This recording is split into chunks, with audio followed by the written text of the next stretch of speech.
Friday. I really like having conversations. So tonight I want to talk about having a conversation because I think that conversing may be a lost art. I think in our current society we think that talking and conversing is the same thing. Having a conversation is all about the feedback loop. It's all about paying attention to the words and the body language and the tics and the habits of the person you are conversing with. Having a conversation means being able to listen. Having a conversation means adjusting what you may have been going to say. The crux of the matter is conversation requires engagement of both parties. It seems to me that we are losing the ability to converse. We are all very good at talking, at waiting for our turn to say our little bit, to put in our 2 cents worth, to tell our story about driving to Montreal. We don't spend enough time listening and adjusting our thought and reinterpreting and responding to conversation. And the way you know this is if you are in the process of retelling the same story you've told before. We've all done it.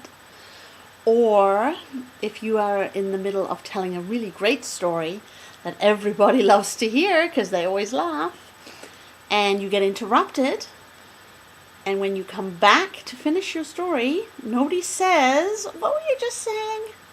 If nobody says that, they weren't listening. They were waiting for their turn to have the talking stick. If they weren't listening, it means that they weren't engaged by what you are saying.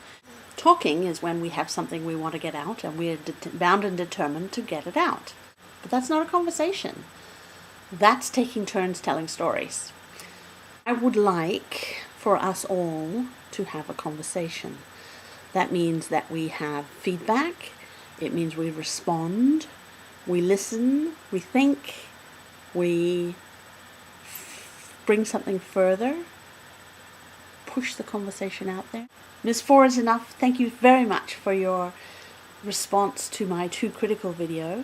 You make a really good point, actually, and it made me think a little bit about how whether criticism exists outside of us or whether it's tied to how we feel about it. If I feel bad, does that mean the criticism is negative criticism? The thing that's valuable about criticism is when it's connected to growth and change and improvement and growth. That's right, that's what you said. Compliments do not promote growth. I don't think that's true. I think that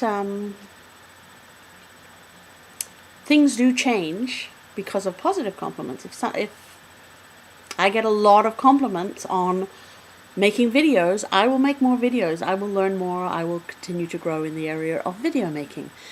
You say all the time. I do that a lot. The lighting is all wrong. I do this a lot too. The camera's pointing up your nose. You're too old to be doing this sort of. I can take it. It's not a problem. We often use compliments in a very kind of vague way. That's really good. Good job. Well done. Non-specific compliments.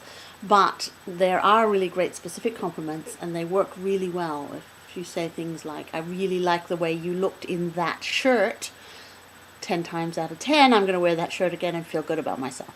The conversation is what it's about. Conversing. Which means you have to join us. You have to make a comment, make a response, make a video. You have to be part of the story. Please, please be part of the conversation. Thank you.